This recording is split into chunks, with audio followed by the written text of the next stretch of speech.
मैं विकास विश्वकर्मा आप सबका स्वागत करता हूं विकास स्टडी पॉइंट में। दोस्तों, इस वीडियो में हम बात करने वाले हैं क्लास 12 का पॉलिटिकल साइंस चैप्टर नंबर 8, जिसका नाम है पर्यावरण और प्राकृतिक संसाधन।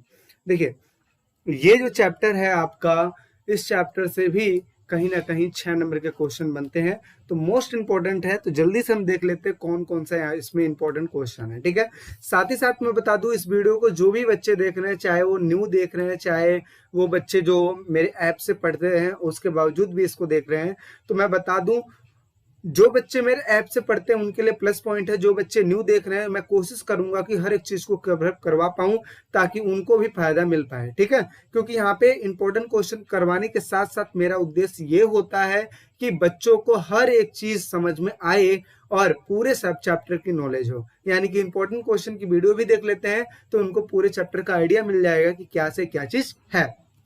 देखिए, पहला क्वेश्चन लिखा है कि पर्यावरण तथा प्राकृतिक संसाधन से क्या अभिप्राय है। तो ये चीज आपको समझना पड़ेगा कि पर्यावरण किसको कहते हैं और प्राकृतिक संसाधन क्या है। देखिए, हर वो चीज जो हमारे आसपास है, ठीक है, जैसे पेड़ पौधे, पहाड़, ठीक है, जल, आकाश, वायु, हर एक चीज पर्यावरण में ही आती है। ठीक है, तो देखिए क्या लिखा है कि पर्यावरण तथा प्राकृतिक संसाधन से क्या अभिप्राय है।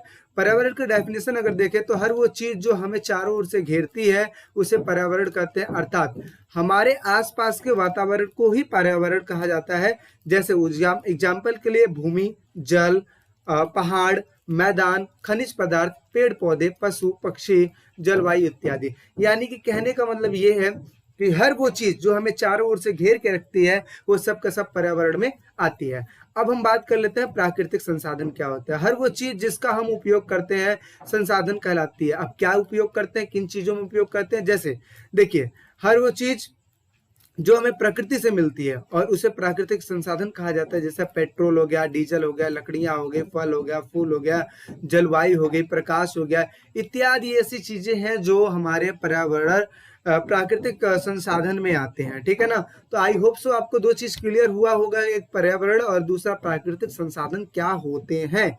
समझ में आ गया ना। प्राकृतिक संसाधन हमें प्रकृति से मिलता है, जैसे पेट्रोल, डीजल, लकड़ियां, फल फूल, वायु, प्रकाश, बहुत सारी चीजें हैं जो प्रकृति से मिलती है, वो सब हमारे प्राकृतिक संसाधन में आती है। समझ में आ गया। चलिए नेक्स्ट बात करते हैं। अब यहाँ पे सबसे पहले आज का प्रश्न देख लेते हैं। BWC का फुल फॉर्म क्या होता है, फटाक से कमेंट सेक्शन में बता दीजिए। नहीं आता फिर भी इसके बावजूद आप गूगल कीजिए, चेक कीजिए कि ये BWC क्या है। ठीक है, उसके बाद आपको समझ में आ जाएगा। और लेकिन फिर भी समझ नहीं आता तो विकास स्टडी पॉइंट के ऐप पे जाइए और वहां पे आप विकास स्टडी पॉइंट का ऐप डाउनलोड कीजिए। डाउनलोड करने के बाद वहां पे कोर्स देखिए, कोर्स को एनरोल कीजिए और उसके बाद अच्छे से स्टडी कीजिए, क्योंकि वहां पे वीडियोज, नोट, टेस्ट सीरीज, हर एक चीज आपको मिलती है। साथ ही साथ बात किया जाए तो इंपॉर्टेंट क्वेश्चन भी मिलता है, सैंपल पेपर मिलता है। ठीक है, बहुत सारी चीजें वहां पे, सारी चीजें लिखी हुई है, आप जाके खुद ही पढ़ सकते हो, आपको अच्छे से सारी चीजें समझ में आ जाएंगे। समझ में आ गया ना। अच्छा, इसके साथ साथ एनपीटी का फुल फॉर्म क्या होता है। एनपीटी का फुल फॉर्म देखिए, फर्स्ट चैप्टर में भी इस चीज के बारे में मैंने जिक्र किया था और आज भी एक क्वेश्चन है आपके लिए कि एनपीटी का फुल फॉर्म क्या होता है, क्योंकि ये 1 नंबर के क्वेश्चन पूछ सकता है आपके इस वाले एग्जाम में। ठीक है, इसके साथ साथ विश्व पर्यावरण दिवस कब मनाया जाता है, क्योंकि हमारा चैप्टर ही है यार पर्यावरण के ऊपर, तो इस वजह से ये तो देखो मोस्ट इंपॉर्टेंट चीजें हैं। तो आप फटाक से जल्दी से कमेंट सेक्शन में बता दीजिए। बाकी देखिए यार, चैनल पर नए हैं तो चैनल को सब्सक्राइब कर लीजिए। ऐसे ही आप हमें सपोर्ट कीजिए और हम आपको बेटर स्टडी के लिए नई नई प्रकार की सारी चीजें आपको प्रोवाइड करते रहेंगे, जिसकी वजह से आपकी स्टडी और भी बेटर होती चली जाएगी। बाकी आप विकास स्टडी पॉइंट का ऐप डाउनलोड कर लीजिए। अच्छा, साथ ही साथ आपको फ्री में नोट्स चाहिए तो www.vikasstudypoint.com पे आपको जाना पड़ेगा। साथ ही साथ अगर आप चाहते हो पीडीएफ में नोट्स लेना तो 7011912793 पे मैसेज कीजिए, वहां पे आपको सारी चीज मिल जाएगा। तो ये है चीजें जो कि आपको समझनी पड़ेगी और अच्छे से स्टडी करनी पड़ेगी। नेक्स्ट बात करते हैं। अब यहाँ पे हमारा अगला क्वेश्चन है। यहाँ पे देखिए एक चीज की मिस्टेक हुई है, देखिए बार बार ये मिस्टेक हो जाती है। ये क्वेश्चन नंबर पे मत जाइएगा, ठीक है ना, क्योंकि हर एक स्लाइड पे क्वेश्चन नंबर ये हो जाता है, तो क्वेश्चन नंबर पे मत जाइएगा। आप सिंपल सी चीजें नेक्स्ट क्वेश्चन समझ के रखिएगा। देखिए, अब अगला क्वेश्चन है कि रियो सम्मेलन की सिफारिशों को किस नाम से जाना जाता है। अब देखिए यहाँ पे समझते हैं रियो सम्मेलन आखिर है क्या। देखिए, पृथ्वी के लिए, पृथ्वी के पर्यावरण को बचाए रखने के लिए, पर्यावरण को बचाए रखने के लिए एक सम्मेलन किया गया था। और वो भी कहाँ किया गया था, ब्राजील की राजधानी, ब्राजील की जो राजधानी है रियो डी जनेरियो में, ठीक है, रियो डी जनेरियो में इस सम्मेलन को किया गया था। और ये सम्मेलन कब किया गया था? 1992 में किया गया था। और इसमें टोटल 21 एजेंडे पे काम किया गया था, यानी कि 21 बातों पे सहमति हुई थी पर्यावरण से रिलेटेड, और इसी को एजेंडा 21 के नाम से भी जाना जाता है। तो देखिए क्या लिखा है कि रियो सम्मेलन की सिफारिश को एजेंडा 21 के नाम से जाना जाता है। यह सम्मेलन 1992 में संयुक्त राष्ट्र संघ के पर्यावरण और विकास के मुद्दे पर केंद्रित होते हुए ब्राजील की राजधानी रियो डी जनेरियो में हुआ था। तो इस चीज को याद करके रखिएगा, रियो डी जनेरियो। ठीक है, नेक्स्ट बात कर लेते हैं कि साझी संपदा क्या होती है। साझी, आपने सुना होगा कि साझा, कोई भी काम होता है साझा। अब देखिए सबसे पहले हम बात करते हैं कि हम जब छोटे थे तो हमें छोटे छोटे क्लासों में स्टोरी में दिया जाता था कि एक होता है किसान और एक होता है हाथी। हाथी और किसान दोनों की साझी मतलब वो होती है, मतलब साझा खेत होता है। तो एक स्टोरी तो हम बहुत पहले ही पढ़ चुके हैं, लेकिन यहाँ पे साझी का मतलब होता है कि कोई भी चीज जो पार्टनरशिप पे हो, पार्टनरशिप यानी कि जितना हक इस व्यक्ति का होगा उतना ही हक इस व्यक्ति को होगा। यही चीज देशों में भी अप्लाई होता है कि जितना हक इस देश का होगा उतना ही हक इस देश का होगा। अब हम समझते हैं साझी संपदा क्या होती है। यानी कि साझी संपदा वो संपदा होती है जो किसी एक देश की नहीं होती बल्कि सबकी होती है। देखिए विश्व की साझी विरासत का अर्थ क्या है। साझी संपदा वह संपदा होती है जिस पर किसी एक देश का नहीं बल्कि पूरे समुदाय का हक होता है। जैसे कि अगर मैं छोटे लेवल पे बात करूं, जैसे साझा चूल्हा, चूल्हा मतलब जैसे खाना बनाने के लिए चूल्हा होता है ना, तो आप देखते हो एक ही रसोई होती है और बाकी सबका खाना एक ही जगह बनता है, तो इसी को साझा चूल्हा कहते हैं। साझा चारागाह यानी कि जहाँ पे पशु चरने जाते हैं उसी को साझा चारागाह कहते हैं, जहाँ पे सबके पशु आएंगे चरने के लिए। साथ ही साथ साझा मैदान यानी कि वो मैदान जहाँ पे सभी लोग आएंगे क्रिकेट खेलने यानी कि घूमने के लिए, वो सारी चीजें। साझा कुआं जहाँ पे सारे समुदाय के लोग आएंगे पानी भरने के लिए, उसको साझा कुआं कहते हैं। इसके अलावा साझी नदी, कुछ भी हो सकता है, यानी कि इस तरीके की चीजें कुछ भी हो सकती है। इसके अलावा अगर मैं बात करूं थोड़े बड़े लेवल पे अगर जाते हैं तो बड़े लेवल पे जैसे देखते हो कि हर एक देश का, अब बताइए सूर्य किसी एक का है क्या? नहीं है, सभी का है, जाहिर सी बात है। क्या वायुमंडल किसी एक का है क्या? नहीं, सभी का है। पानी किसी एक का है क्या? नहीं, सभी का है। भूमि किसी एक की है क्या? नहीं, सभी की है। ठीक है, तो ऐसी चीजें हैं। हाँ, बात अलग यहाँ पे हो जाती है कि भाई सबने घेर रखा है, सबने कह दिया है कि ये मेरा देश है, तुम्हारा देश है, ये दूसरी बात है। लेकिन अदरवाइज कहा जाए तो साझी संपदा वो संपदा होती है जो सबकी होती है। ठीक है, इसके अलावा अंटार्कटिका, ठीक है, इसके अलावा वायुमंडल हो गया, ये सभी की ही है। ठीक है ना, तो इस चीज को समझ के रखिएगा। इसी तरह विश्व के कुछ हिस्से क्षेत्र किसी एक क्षेत्र के संप्रभु क्षेत्राधिकार से बाहर है। यानी कि कहा जाए तो कुछ ऐसे क्षेत्र होते हैं, कुछ ऐसे हिस्से होते हैं जो कि किसी एक के क्षेत्राधिकार से क्या होता है? बाहर होता है, यानी कि उसमें सभी का अधिकार होता है। इसलिए उसका प्रबंधन साझे तौर पर अंतर्राष्ट्रीय समुदाय द्वारा किया जाता है। उन्हें वैश्विक संपदा या फिर मानवता की साझी विरासत का नाम दिया जाता है। यानी कि देखो इस तरीके से भी क्वेश्चन पूछा जा सकता है कि वैश्विक संपदा क्या है, तो भी आपको यही आंसर लिखना है। अगर आपको मानवता की साझी विरासत क्या है, अगर ये क्वेश्चन पूछता है तो भी आपको यही लिखना है, यही आंसर। ठीक है, और इसमें जैसे पृथ्वी की वायुमंडल, अंटार्कटिका, समुद्र तल, बाहरी अंतरिक्ष यान, ये सारी चीज शामिल होते हैं जो कि साझी संपदा में आते हैं। नेक्स्ट बात कर लेते हैं पर्यावरण यानी कि इन्वायरमेंट से क्या अभिप्राय है, उत्तरी गोलार्ध और दक्षिणी गोलार्ध में क्या अंतर। तो यहाँ पे आप सिंपल सी चीजें, पर्यावरण तो आपको मैंने समझा ही दिया है, इस चीज को याद करके रखिएगा। अब यहाँ पे हम समझ लेते हैं कि उत्तरी गोलार्ध और दक्षिणी गोलार्ध क्या है। तो देखिए बेसिकली अगर बात किया जाए तो अगर ये हमारा विश्व है और विश्व में अगर देखा जाए तो ये जो उत्तर का जो साइड है, अगर देखिए ये ईस्ट हो गया, ये वेस्ट हो गया, ये ईस्ट वेस्ट नॉर्थ और ये साउथ। अगर मैं बात करूं उत्तर की देशों की, जैसे उत्तरी अमेरिका हो गया, जैसे यूरोपीय देश हो गया, ये जितने भी देश हो गए वो सब के सब विकसित देशों में आते हैं। किस में आते हैं? विकसित देशों में आते हैं, यानी कि अमीर देश में आते हैं। लेकिन मैं अगर दक्षिणी गोलार्ध की बात करूं, अगर नीचे के एरिया की बात करूं, जैसे दक्षिणी अमेरिका वगैरह की मैं बात करूं, तो ये जो होते हैं ये किस में आते हैं? ये विकासशील देश में आते हैं। कौन से में? विकासशील देश में आते हैं, यानी कि इनका डेवलपमेंट हो रहा है। अगर मैं शॉर्ट सिंपल एक वर्ड में बोलूं तो ये है अमीर देश और नीचे वाले हैं गरीब देश। ठीक है, तो अब देखिए यही पूछ रहा है कि उत्तरी गोलार्ध और दक्षिणी गोलार्ध में क्या अंतर है, तो अभी इन्हीं चीज को हम देखने वाले हैं। तो देखिए क्या लिखा है। सबसे पहले ये चीज तो आप पढ़ ही लीजिएगा कि पर्यावरण से अभिप्राय, जो कि मैंने आपको स्टार्टिंग में बता दिया है। अच्छा, इसके अलावा और भी कुछ चीजें लिखी हुई हैं, जैसे विकास के दौरान इस बात का खासा ध्यान रखना चाहिए कि प्रकृति और पर्यावरण का अस्तित्व बना रहे। क्यों? क्योंकि भाई अगर हम प्रकृति को इस हिसाब से अगर यूज करते जाएंगे, जो अंधाधुंध कटाई करते जाएंगे पेड़ों की, तो जाहिर सी बात है नुकसान तो होगा ही होगा।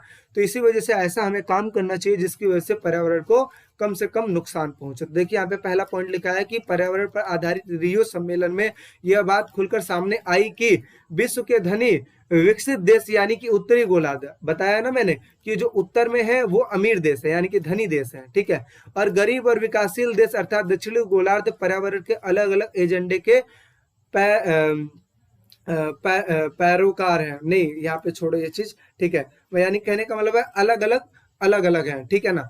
ये अमीर देश है और नीचे वाले क्या है, गरीब देश है। आगे देखिए उत्तरी देशों की मुख्य चिंता क्या है, किस चीज में चिंता है, तो उत्तरी जो देश है वो इस चीज से चिंता है जैसे ओजोन परत से चिंता है, क्योंकि आपको पता है जितना ज्यादा हम गैसों का यूज करते जा रहे हैं, क्लोरोफ्लोरो गैसों का यूज करते जा रहे हैं, उसकी वजह से हमारे पृथ्वी का जो तापन है वो बढ़ते जा रहा है। अगर पृथ्वी का तापन बढ़ते चला गया तो जाहिर सी बात है जो बर्फ वाली जो पहाड़े हैं, बर्फ वाले जो पर्वत हैं वो धीरे धीरे पिघलते चले जाएंगे। इससे हमारा समुद्र का लेवल ऊपर होगा और साथ ही साथ पीने के पानी की कमी हो जाएगी। तो जो उत्तरी जो देश है यानी कि अमीर देश है, उनकी चिंता क्या है, ओजोन परत की चिंता है और साथ ही साथ वैश्विक तापन है, वही जो ग्लोबल वार्मिंग अभी मैंने बताया ना, विश्व तापन, ये है चिंता। लेकिन मैं दक्षिणी की अगर मैं बात करूं तो इनका चिंता क्या है, सबसे पहली बात है कि विकास करना और मतलब अपना डेवलपमेंट करना, और दूसरी चीज पर्यावरण प्रबंधन के आपसी रिश्ते को सुलझाना, यानी कि इनकी भी चिंता यही है। देखिए ये भी विकास करने के बाद जाहिर सी बात है यहीं आके फंसेंगे जहां पे आज अमीर देश फंसे हुए हैं। तो इनकी जो दक्षिणी देश है इनकी दोनों ही चिंता है, एक तो अपना विकास करना भी और दूसरा पर्यावरण प्रबंधन भी करना है। और अमीर देशों की चिंता क्या है, अमीर देशों की चिंता ये है कि ग्लोबल वार्मिंग और ओजोन परत में जो छेद हो रहा है उस चीज को कंट्रोल करके रखें, ठीक है। तो ये चीजें हैं। नेक्स्ट बात कर लेते हैं, पर्यावरण के संदर्भ में जिम्मेदारी साझी भूमिका अलग अलग है। ये देखिए 6 नंबर का क्वेश्चन में पूछता है, तो इस वजह से याद करके रखिएगा। मैंने आपको बताया था कि साझी संपदा क्या होती है, साझी संपदा जो कि आपको पढ़ लिए हो, स्टार्टिंग में मैंने बता दिया। लेकिन यहाँ पे देखा जाए तो साझी संपदा को बनाए रखने के लिए जिम्मेदारी सबकी क्या होती है, अलग अलग होती है। कैसे होती है वो मैं आपको बताता हूँ। चलिए पीछे वाले स्लाइड पे अगर मैं लेके जाऊं तो यहाँ पे देखिए मैंने आपको बताया कि जो हमारा विश्व है ये 2 हिस्सों में डिवाइड है, एक उत्तरी गोलार्ध, दूसरा दक्षिणी गोलार्ध। उत्तरी गोलार्ध जो है अमीर है और दक्षिणी गोलार्ध क्या है, गरीब है। तो यहाँ पे देखिए गरीब, जाहिर सी बात है गरीब ये कहेंगे ना कि आपने पर्यावरण को अच्छे से यूज किया, यानी कि अमीर देशों को कहेंगे कि आपने पर्यावरण को बहुत ही अच्छे तरीके से यूज किया, तो यहाँ पे आपकी भूमिका ज्यादा बनती है पर्यावरण को बचाए रखने में। और गरीब देश कहते हैं जी हमारा डेवलपमेंट तो हुआ ही नहीं है, हमने तो कुछ ऐसा काम किया ही नहीं जिसकी वजह से हमने पर्यावरण को नुकसान किया है। तो यहाँ पे अगर हम कुछ भी ना करें तो भी सही है, लेकिन आप लोग ने पर्यावरण का यूज किया तो जाहिर सी बात है आपको तो करना ही पड़ेगा। तो यही चीजें हैं। तो देखिए विश्व का पर्यावरण तेजी से खराब हो रहा है, जिसको ध्यान में रखते हुए सभी देशों ने सोचा पर्यावरण को कम से कम नुकसान पहुंचाना है। इसलिए कहा जाता है कि पर्यावरण संरक्षण में प्रत्येक देश की बराबर जिम्मेदारी हो, यानी कि ये कहा जाता है सबकी जिम्मेदारी एक जैसी हो। परंतु उत्तरी और दक्षिणी गोलार्ध के देशों ने पर्यावरण संरक्षण से संबंधित विचारों को मतभेद किया। मैंने बताया ना दोनों के बातों में डिफरेंस है। उत्तरी गोलार्ध दक्षिणी गोलार्ध ये कहता है कि उत्तरी गोलार्ध जो कि विकसित देश है, जो कि अमीर देश है, उन्होंने पर्यावरण को बहुत ही तेजी से यूज किया है, तो उनकी बचाए रखने की भूमिका ज्यादा है और हमारी भूमिका थोड़ी कम है। तो देखिए उत्तरी गोलार्ध के विकसित देशों का तर्क है कि विश्व के सभी देश समान रूप से मिलकर पर्यावरण को बचाएंगे, परंतु दक्षिणी गोलार्ध के विकासशील देशों का तर्क है क्योंकि विकसित देशों ने पर्यावरण को अधिक खराब किया है, अतः उसे ठीक करने की जिम्मेदारी भी उत्तरी देशों को ज्यादा होनी चाहिए, ठीक है। और इसके लिए आगे चलकर बहुत सारे सम्मेलन किए गए हैं, जैसे उसमें से एक है जो कि मैंने आपको बताया पृथ्वी सम्मेलन 1992 में किया गया था, ठीक है। और इसमें 21 बातों पे सहमति की गई थी, इस वजह से इसको एजेंडा 21 भी कहते हैं। इसके साथ साथ बाली सम्मेलन, इसके साथ साथ डरबन सम्मेलन, इसके साथ साथ क्योटो प्रोटोकॉल सम्मेलन, बहुत सारे स्टॉकहोम सम्मेलन, बहुत सारे सम्मेलन किए गए थे, जो कि मैंने पर्टिकुलर वाइज हर एक चीज मैंने अपने वीडियोस में बता रखी है, ठीक है। और वो जाके आप देख सकते हो, विकास स्टडी पॉइंट का ऐप जरूर डाउनलोड कर लेना। मैं पहले ही बता रहा हूँ, देखिए यहाँ पे बहुत ही मिनिमम कॉस्ट पे आपको बहुत ही अच्छी सारी सुविधाएं दी जाती हैं, तो जाके आप उस चीज को एनरोल कीजिएगा। बाकी कोई दिक्कत परेशानी है तो मैं बैठा हूँ ना, आप मेरे से बताइए, बाकी हर चीज का सॉर्ट आउट मैं करूंगा। नेक्स्ट बात करते हैं। नेक्स्ट है कि यूएनईपी क्या है और इसके कोई 2 कार्य लिखे। मोस्ट इंपॉर्टेंट क्वेश्चन है, 2 नंबर का क्वेश्चन है, पूछा जा सकता है, ध्यान से समझिएगा। यूएनईपी, क्योंकि इन्वायरमेंट की बात कर रहे हैं तो जाहिर सी बात है कि यूएनईपी इसका फुल फॉर्म पूछा जा सकता है, तो यूनाइटेड नेशन एनवायरमेंटल प्रोग्राम इसका फुल फॉर्म है। तो ये देखिए, यह संयुक्त राष्ट्र संघ की पर्यावरण कार्यक्रम से जुड़ी एक अंतर्राष्ट्रीय एजेंसी या फिर संस्था है। किस चीज से जुड़ी हुई? पर्यावरण से जुड़ी हुई, ठीक है। और इसके मुख्य कार्य क्या है, इस चीज को समझिए। मुख्य कार्य में देखा जाए तो पहला क्या है कि संयुक्त राष्ट्र संघ पर्यावरण कार्यक्रम, ठीक है, सहित अनेक अंतर्राष्ट्रीय संगठनों ने पर्यावरण से जुड़ी समस्याओं पर सम्मेलन कराया और इस विषय पर ध्यान को बढ़ावा दिया। देखो, कहने का मतलब यह है कि यूएनईपी का काम क्या है कि पर्यावरण से रिलेटेड अगर कोई भी ऐसी चीजें हो रही है जिसकी वजह से नुकसान हो रहा है हमारे पर्यावरण को, तो उस चीज का ध्यान केंद्रित करती है हमारी यूएनईपी, ठीक है। और किसका ध्यान केंद्रित करती है? जाहिर सी बात है, विश्व के सभी देशों का ध्यान केंद्रित करती है कि देखो भाई, ये गलत हो रहा है और आगे चल के अगर ऐसा ही होता रहा तो हमारा पर्यावरण प्रदूषित होता ही रहेगा। नेक्स्ट बात करते हैं, इस संस्था का उद्देश्य पर्यावरण की समस्याओं पर ज्यादा कारगर और सुलझी हुई पहलकदमियों की विश्व स्तर पर व्यापक ढंग से शुरुआत करना है। यानी कि कहने का मतलब है कि अगर कहीं ऐसा हो रहा है जिसकी वजह से हमारे पर्यावरण को नुकसान हो रहा है, तो उस चीज पे कुछ ऐसी पहलकदमी करो, यानी कि कुछ ऐसे एक्शन लो जिसकी वजह से वो समस्या का समाधान हो पाए, ठीक है। साथ ही साथ इसके प्रयासों से पर्यावरण वैश्विक राजनीति का एक महत्वपूर्ण मसला बन गया है। देखिए, कहने का मतलब यह है कि पर्यावरण जो बहुत पहले से लोग नजरअंदाज कर रहे हैं, उस चीज का ध्यान यूएनईपी दुनिया के सामने रख रही है कि जिस चीज को तुम नजरअंदाज कर रहे हो वो नजरअंदाज करने वाली चीज नहीं है, क्योंकि आगे आने वाले टाइम में आपको ही नुकसान होगा। कहा जाता है ये कि 2050 तक हो सकता है कि पानी के लिए लड़ाई हो, क्योंकि पानी की समस्या धीरे धीरे बढ़ती जा रही है। अगर आप दिल्ली से बिलोंग करते हो तो आपको ही पता होगा कि जो वाटर लेवल है दिल्ली का, वो कम से कम 100 फीट या 120 फीट पे चली गई है। तो आप समझ सकते हो कि आने वाले 10 साल के अंदर वो कितने फीट पे जाएगी, और ऐसा ही रहा तो धीरे धीरे पानियों की समस्या तो बढ़ती जाएगी। नेक्स्ट बात कर लेते हैं, विश्व की साझी संपदा क्या है। देखो, बार बार इसी चीज का जिक्र हो रहा है और इस चीज को आप अच्छे से समझ लीजिए, क्योंकि ये 6 नंबर के क्वेश्चन पूछता है। और इसका दोहन और प्रदूषण कैसे होता है, तो ध्यान से देखिए। विश्व की साझी विरासत का अर्थ है कि ऐसी संपदा जिस पर किसी एक व्यक्ति, एक समुदाय या देश का अधिकार ना होकर बल्कि पूरे समुदाय का अधिकार होता है। यानी कि कोई ऐसी चीज जिसपे किसी एक का नहीं बल्कि सबका ही अधिकार होता है। इस साझी विरासत का प्रबंध साझे तौर पर अंतर्राष्ट्रीय समुदाय द्वारा किया जाता है। इसमें पृथ्वी का वायुमंडल, अंटार्कटिका, समुद्री तल, बाहरी अंतरिक्ष शामिल है। वर्तमान समय में बढ़ती जनसंख्या के कारण, निजीकरण, पर्यावरण बदलाव के कारण तथा विकसित देशों के निजी स्वार्थ के कारण बड़ी शीघ्रता से प्राकृतिक संसाधन का दोहन होता जा रहा है। देखिए, टोटली अगर मैं कहने की बात करूं तो साझी विरासत है, जिसको साझी विरासत वो होती है, साझी संपदा वो होती है जो सबकी ही होती है। जैसे कि वायुमंडल, जैसे कि आप ये देख सकते हो, अंटार्कटिका, ये जैसे कि आप बर्फों की पहाड़ी देख सकते हो, समुद्र तल जैसा कि आप यहाँ पे देख सकते हो, और बाहरी अंतरिक्ष जैसा कि आप यहाँ पे देख सकते हो। और कहा जाता है कि विकसित देश जैसे ही जैसे अपना तरक्की कर रहे हैं वैसे ही वैसे पर्यावरण को नुकसान कर रहे हैं। तो हमें इस चीज को समझ के रखनी चाहिए, और जिम्मेदारियों को जब सभी समझेंगे तभी जाकर हमारे पर्यावरण को सुरक्षित बनाया जा सकता है।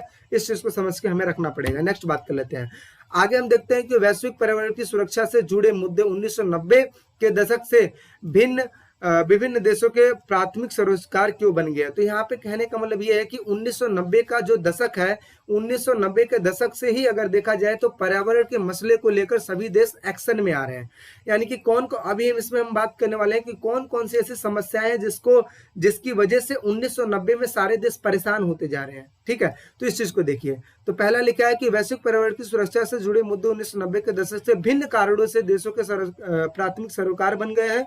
जैसे पहले अगर मैं बात करूं तो कृषि योग्य भूमि निरंतर घटती जा रही है। जैसे जैसे आप देख रहे हो, जनसंख्या बढ़ती जा रही है, जहां पे खेती होती थी लोग वहां पे भी जनसंख्या को बसाए जा रहे हैं। तो इससे क्या होगा, जितनी ज्यादा पॉपुलेशन होगी उतनी ही ज्यादा संसाधनों का यूज होता जाएगा ना। तो ये लिखा है कि कृषि योग्य भूमि निरंतर घटती जा रही है, इसके साथ साथ मौजूदा कृषि की उर्वरकता भी घटती जा रही है। विकासशील देशों की अधिकांश जनसंख्या को पीने के साफ पानी नहीं मिल पा रहे हैं।